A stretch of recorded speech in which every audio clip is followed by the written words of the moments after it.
Eccoci qua ragazzi, bentornati sul canale, benvenuti in questo nuovo video. Napoli-Barcellona 1-1 il giorno dopo. Analizziamo un attimo le statistiche, facciamo il punto della situazione per ciò che è stata la partita. L'abbiamo fatto anche ieri sera in live nell'immediato post e ringrazio tutti quelli che sono stati in live con noi fino all'una passata, una live quasi a mo' di vampiri della notte, però è stato comunque un confronto costruttivo, è stato bello stare in live con voi e vi ringrazio. Approfitto per dirvi che stasera ore 19:30 ritorneremo sull'argomento per analizzare il giorno dopo anche con un ospite che dal punto di vista giornalistico della situazione potrebbe darci altri spunti, quindi per chi è nuovo iscrivetevi al canale attivando la campanella così restate aggiornati sui contenuti. Per chi già è iscritto, stasera 19:30 nuova live per parlare ancora di Napoli-Barcellona. Ma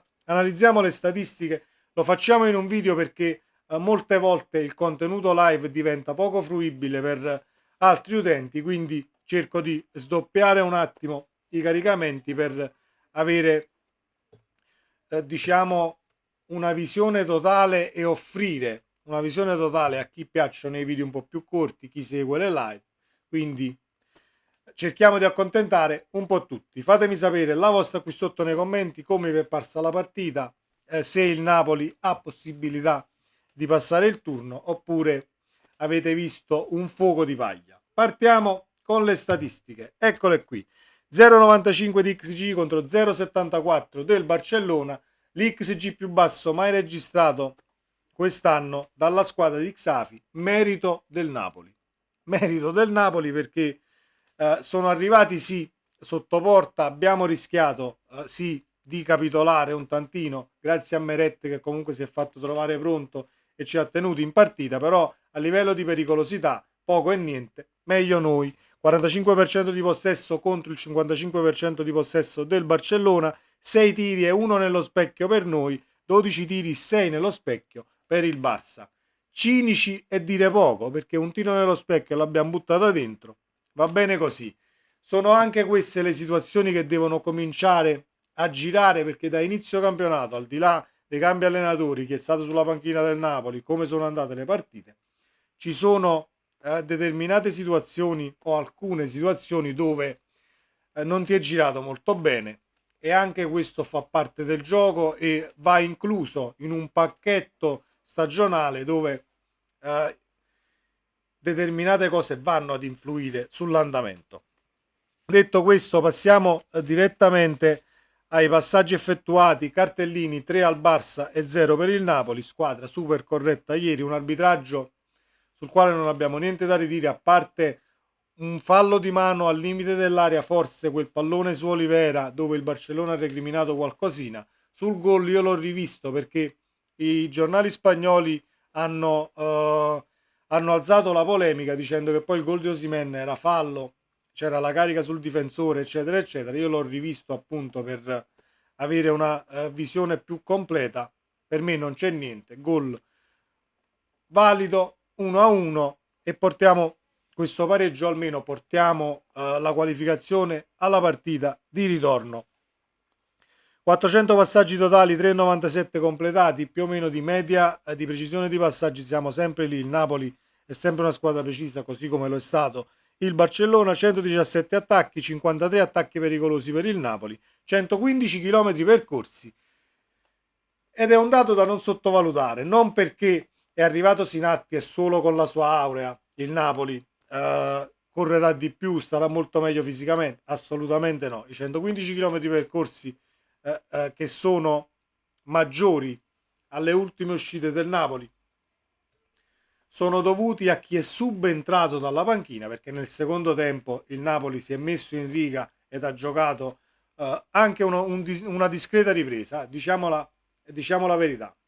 È vero, è uscito Kvaratskhelia, si è arrabbiato, tutto quello che volete. Io non mi scaglio contro Quara né per la prestazione né per la reazione, però sono, a mio avviso e la mia opinione, fatemi sapere cosa ne pensate, diciamo che sono atteggiamenti che devono scomparire, ma dai calciatori in generale, non è solo Quara, non è solo il Napoli, sono atteggiamenti che a me non vanno nella maniera più assoluta. Quando vieni sostituito vuol dire che l'allenatore ha un motivo per sostituirti, poi lo si discute a quattro occhi nello spogliatoio senza creare questi casi mediatici dove poi la stampa partenopea ci ricama e ci ricama e ci ricamerà fino all'arrivo della prossima partita contro il Cagliari. Tanto è vero che sicuramente il titolo poi, quando usciranno le probabili formazioni, Quara giocherà o ancora in bilico la sua situazione perché c'è stato lo screzio? Sicuramente sarà così. Quindi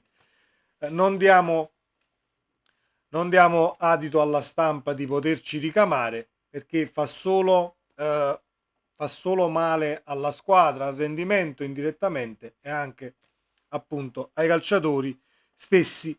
Detto questo, un primo tempo quasi da dimenticare, il Napoli comincia a capirci qualcosa dal 37esimo in avanti, vuoi un Barcellona che forse a livello di intensità è partito troppo forte, quindi si è ritrovato comunque un tantino in debito alla fine della prima frazione, dove il Napoli sembrava aver trovato anche qualche contromisura un po' più quadrato, ma non quadrato quello della Juve che fa i tuffi dal trampolino, quadrato la figura geometrica. Un Napoli più quadrato, secondo tempo dove il Napoli cambia letteralmente la partita quando c'è il doppio cambio Lindstrom Traoré per Cajuste e Kvaratskhelia. Cajuste per me bocciato per l'ennesima volta in quella posizione, può darsi che cambiando lato al posto di Anghissà renda meglio, deve trovare comunque una collocazione tattica diversa perché Cajuste non è la mezzala di raccordo in un 4-3-3 né tantomeno lo puoi schierare nei tre dietro la punta in un 4-2-3-1, quindi bisogna trovare una collocazione tattica diversa per Cajuste, insufficiente anche ieri. E Lindstrom invece e Traoré hanno portato il pepe che serviva alla manovra offensiva del Napoli. Infatti, come abbiamo visto nell'analisi tattica che abbiamo fatto pre-partita, della quale io sono contentissimo perché ci abbiamo beccato, grazie anche, ripeto, a Daniele Fusco che mi ha mandato quel video integrativo per quanto riguarda la doppia fase, abbiamo visto che il gol l'abbiamo preso da qui, come dicevamo appunto nell'analisi tattica, e invece il Barcellona qui creava quella situazione dove qui venivano diciamo ad inserirsi i calciatori del Barça con Yamal che si faceva tutta la fascia, e abbiamo anche azzeccato, o meglio studiato come si deve, la posizione di De Jong che andava sempre a fare il centrale aggiunto, e infatti Politano ha avuto vita non facile con il calciatore del Barcellona. Detto questo, io sono contento del risultato, speravo ovviamente di portare a casa una vittoria per andare al limite con un gol di scarto alla partita di ritorno, ma non possiamo assolutamente lamentarci. Togliamo queste statistiche che non servono più. Non possiamo assolutamente lamentarci perché è un Napoli distrutto a livello di avvicendamento di situazioni. Ecco, 3 allenatori, 2 esoneri, e da inizio anno che non si trova la quadra. Ci sono degli equivoci tattici in base alla rosa che abbiamo a disposizione, ancora dobbiamo capirci qualcosa, ma Calzona per me resta il profilo più adeguato, e il Napoli a livello di tempistiche, a livello di scelta, secondo me questa volta ci ha azzeccato. Poi non posso dare giudizi totalitari né tantomeno giudizi minimi perché siamo all'inizio del cammino di Calzona sulla panchina del Napoli.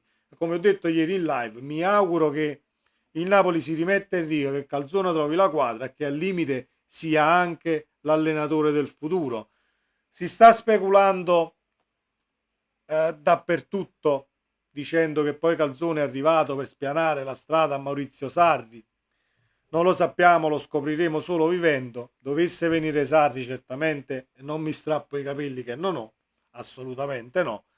Però c'è stato già questo ritorno di Mazzarri e non credo che il presidente possa virare su un altro ritorno, una minestra riscaldata, chiamatela come volete.